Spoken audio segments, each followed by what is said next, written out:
കച്ചവടക്കാരൻ്റെ ദൗത്യമുണ്ട്, മാഷുടെ ദൗത്യമുണ്ട്. എല്ലാവരുടെയും ദൗത്യം ഇഖ്ലാസ്.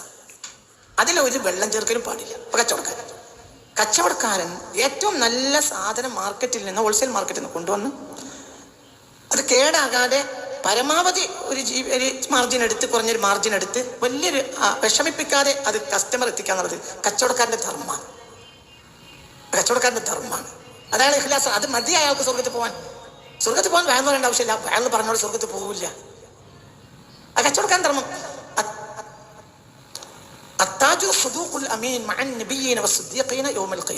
പുണ്യ റസൂൽ പറയാം.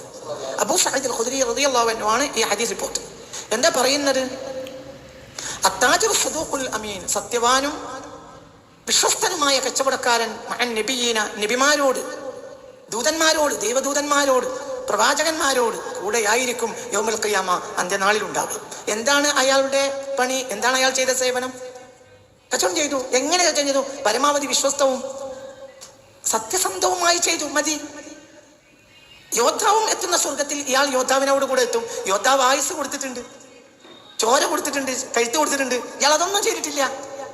യോദ്ധാവിന്റെ ധർമ്മം അതിൽ ഇഖ്ലാസ് കാണിക്കലാണ്. കച്ചവടക്കാരന്റെ ധർമ്മം അതിൽ ഇഖ്ലാസ് കാണിക്കലാണ്. റൈറ്റർക്ക് ഒരു ധർമ്മമുണ്ട്. സത്യത്തെ അയാൾ അന്വേഷിച്ച് കണ്ടെത്തണം. എന്നാൽ ജനങ്ങളോട് പണ്ഡിത ധർമ്മം എന്തിനേക്കാളും മേലെയാണ്. പണ്ഡിത ധർമ്മം എന്ന് പറഞ്ഞാൽ എന്തിനാ